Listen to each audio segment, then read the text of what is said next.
Israeli Prime Minister Benjamin Netanyahu has just announced a major development in the conflict between Israel and Hamas.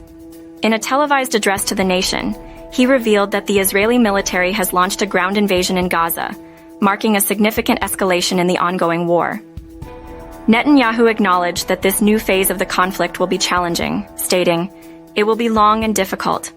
This indicates that Israel is prepared for the tough battle ahead as they expand their attacks from the ground, air, and sea.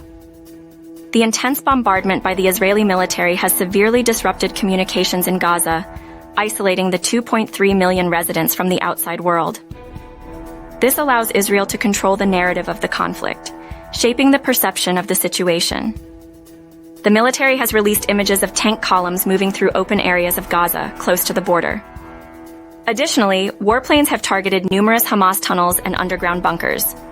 These underground sites are a crucial focus of Israel's campaign to dismantle Hamas and regain control of the territory. The recent escalation has increased domestic pressure on Israel's government to secure the release of dozens of hostages taken during a Hamas attack earlier this month. Desperate family members met with Netanyahu, expressing their support for a potential exchange of Palestinian prisoners held in Israel.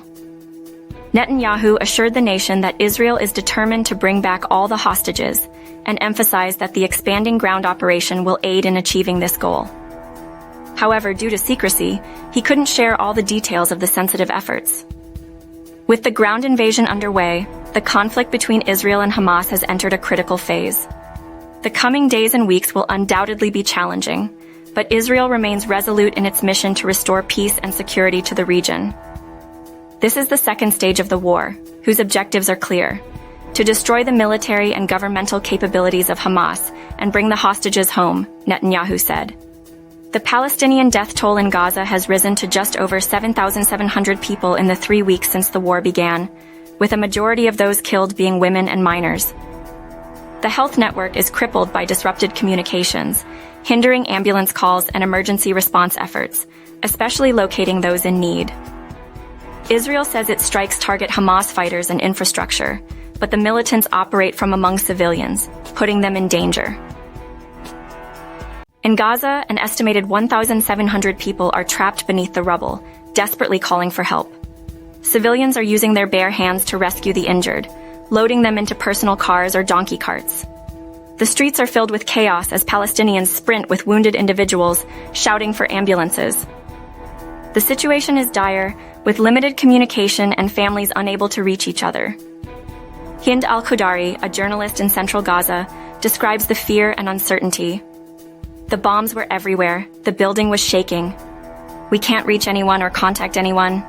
I do not know where my family is." The World Health Organization appeals to humanity, urging an end to the fighting.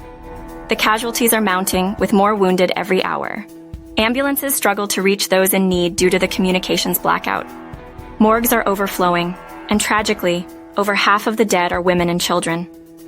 Palestinians are robbed of their funeral rights, forced to dig up long-buried bodies to make space in overcrowded cemeteries.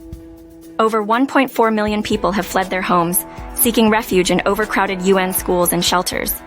However, conditions in these safe zones are deteriorating rapidly. Food and water supplies are running out, and electricity has been cut off. Innocent civilians are trapped, desperate for help. Humanitarian aid is desperately needed, but the trickle of aid that Israel allowed into Gaza is far from sufficient. Egyptian aid insufficient, humanitarian workers report.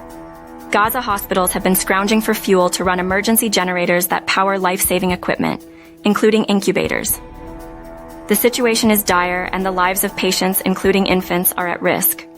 It is crucial that the necessary resources are provided to ensure the hospitals can continue to operate and save lives. The intensified air and ground campaign in Gaza has raised concerns about hostages being dragged into the conflict. Hamas's top leader in Gaza has offered to release all hostages if Israel releases all Palestinians held in Israeli prisons. Impatience is growing and tensions are escalating. Turkish President Recep Tayyip Erdogan has announced plans to proclaim Israel a war criminal for its actions in Gaza. The conflict has the potential to ignite a wider war across the region, and Arab nations are raising increasing alarm over a potential ground invasion. Urgent need for international aid and peace efforts to save innocent lives,